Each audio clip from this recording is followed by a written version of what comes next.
जो हम बात कर रहे हैं कि जो आसमानी किताबों के मानने वाले हैं, जैसे अगर हम इंजील को देखें, ज़बूर को देखें, उसमें भी डे ऑफ जजमेंट मौजूद है। क्रिश्चियंस बिलीव करते हैं आर्मगेडन पे। हम बात करते हैं इमाम मेहदी के ज़हूर की। हज़रत ईसा के हवाले से हमारा अक़ीदा क्या है कि क़यामत से पहले उन्होंने आना है? क्या वो इमाम मेहदी के साथ मिलकर एक जो भी उस वक़्त दज्जाल है या जो फोर्सेस हैं उनके ख़िलाफ़ एक कार्रवाई हो रही होगी? इस पर थोड़ी रोशनी डालिएगा। बिस्मिल्लाहिर्रहमानिर्रहीम अस्सलातु वस्सलामु अलैका या रसूलल्लाह व अला आलिका व अस्हाबिका या हबीबल्लाह। आपने पहले जो मेरा नाम लिया था वो भी सही था, बाद वाला भी सही था, तो सॉरी करने की ज़रूरत नहीं है। मैं क़ारी भी हूँ अल्हम्दुलिल्लाह, तो इस हवाले से सही था। अच्छा, मैं आपसे अर्ज़ करूँ, देखिए क़यामत, एक सवाल जहन में आता है, क़यामत क्यों आएगी? जी। एक ये भी सवाल आता है। तो हर चीज़ की एक एक्सपायरी डेट होती है। जी। देखिए, इस दुनिया में इंसान जब मरता है तो उसका क़यामत का मरहला ऊला का आगाज़ हो जाता है कब्र के साथ ही। ओके। लेकिन उसके बावजूद उसकी 3 पाइपलाइन खुली हुई हैं।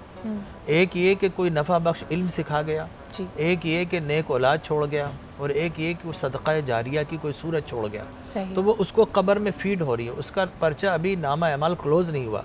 लेकिन क़यामत जब आएगी तो सारी अच्छाइयाँ और बुराइयाँ सामने आ जाएंगी। उस वक्त कोई नेक अमल किसी के काम नहीं आएगा। सही। और उस वक्त अल्लाह तबारक व तआला हतमी तौर पर फ़ैसला फ़रमाएगा। एक तो क़यामत के मुतालिक याद रख लीजिए कि क़यामत सुग़रा हर इंसान की ज़िंदगी में कभी न कभी बपा होती है। उस क़यामत सुग़रा से भी बचना चाहिए। सही। और क़यामत कुबरा की जो आपने बात की है, तो हर मज़हब में इसका कंसेप्ट मौजूद है। इवन गॉस्पेल्स ऑफ जॉन में मौजूद है और एंड्रियो में भी इसका मौजूद है। इसके अलावा ओल्ड टेस्टामेंट में इसका ज़िक्र मौजूद है। तकरीबन 103 कुतुब साहिब आए। सरकार दो आलम सल्लल्लाहु अलैहि वसल्लम ने फरमाया कि हर नबी अपनी उम्मत को दज्जाल से डराता रहा है। अब मैं आखिरी नबी हूँ, ला महाला अब दज्जाल मेरी ही उम्मत में ज़हूर पज़ीर होगा।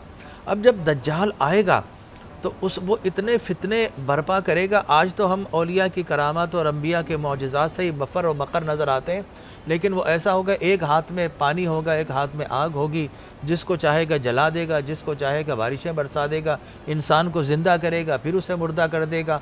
आनन फ़ानन मशरिक़ से मगरिब में उसका ट्रांसफ़र हो जाएगा। और बहुत सारी हैरान कुन जो है वो मावराए अक़ल चीज़ें उससे ज़हूर पज़ीर होंगी। मक्का मदीना में दाखिल नहीं हो पाएगा। लेकिन जब दज्जाल जैसे ही आएगा, उसी वक्त अल्लाह तबारक व तआला उसका मुकाबला करने के लिए इमाम मेहदी को भी ज़ाहिर फरमाएगा।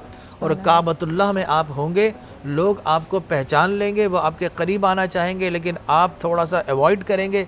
लेकिन फिर चाँद पर आपकी छवि नज़र आएगी और फिर ला मुहाला आप कहेंगे कि हाँ, मैं इमाम मेहदी हूँ। फिर आपके हाथ पर बेअत होगी, लश्कर जमा होंगे, मुख्तलिफ़ इलाक़ों से काले झंडे खुरासा से निकलेंगे, उनके लश्कर तले जमा होंगे।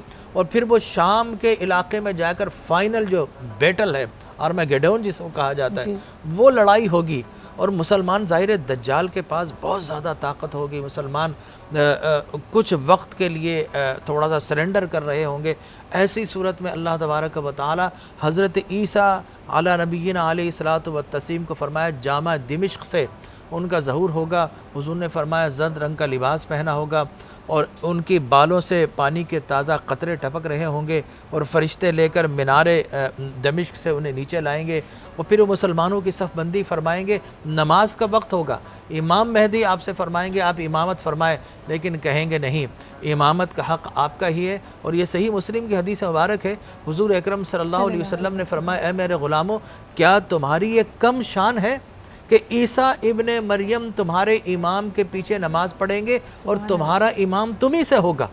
तो हज़रत ईसा अलैहिस्सलाम उनकी इक़्तिदा फरमाएंगे। और फिर जब वॉर होगी तो फिर हज़रत ईसा अलैहिस्सलातु अल्लाह ने उन्हें रूहुल्लाह फरमाया, ठीक है ना। ऐसी उनसे सांस निकलेगी कि जिस सांस की वजह से वो साइंस ऐसी एक केमिकल वेपन होगा उनके लिए कि जिससे सारे के सारे दज्जाली, उसके फितने और इवन यहूदी जूस, ज़ाहिर है वही इसकी हिमायत करेंगे, ठीक है ना। दो कंसेप्ट हैं, एक तो ये है कि जनाब एंटी क्राइस्ट और एक क्राइस्ट, ये ईसाइयों में मौजूद है। एंटी क्राइस्ट का मतलब है दज्जाल है।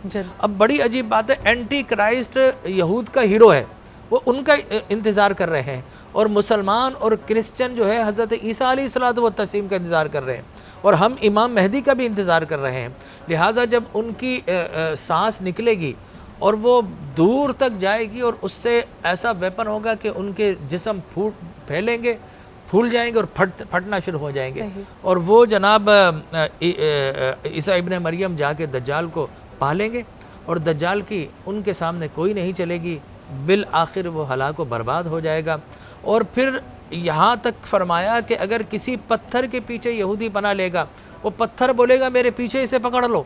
एक गरकद का दरख्त है जिसके मुतालिक फरमाया कि वो नहीं बोलेगा, ठीक है ना। और आज यहूदी, आप ये देखिए कि इजराइल में सबसे ज़्यादा गरकद के दरख्त लगा रहे हैं, ठीक है ना। तो ये वो कैफियत है। तो फिर एक वक्त आएगा जब हज़रत ईसा अलैहिस्सलातु व तस्लीम होंगे, पूरी ज़मीन अल्लाह के जो है वो बरकतों से भर जाएगी, ज़मीनों से सोने उगलेंगे और सारे मुसलमानों के अलावा उस वक्त कोई मौजूद नहीं रहेगा।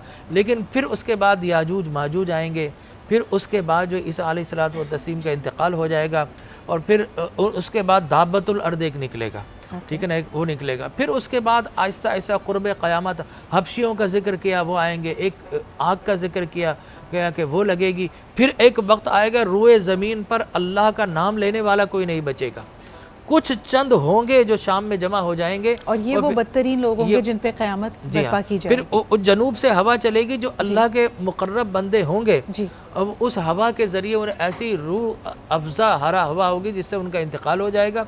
और बदतरीन लोग जब बाकी बचे हैं, कुरान उठा लिया जाएगा, हबशी काबतुल्लाह को गिरा देंगे। उस वक्त अल्लाह तबारक व तआला फ़रिश्तों का सूर फूंको तो बदतरीन लोगों के सारे कुफ़ार ज़मीन पर होंगे और फिर उनकी हलाकत और बर्बादी होगी और फिर आसमान और ज़मीन फट जाएंगे। फ़इज़ा इंशक़्क़तिस्समा फ़कानत वर्दा, धुआं धुआं होकर सुर्ख होकर चमड़ी की तरह फट जाएगा और क़यामत कायम हो जाएगी। सब लोगों को अपने अमान में रखे।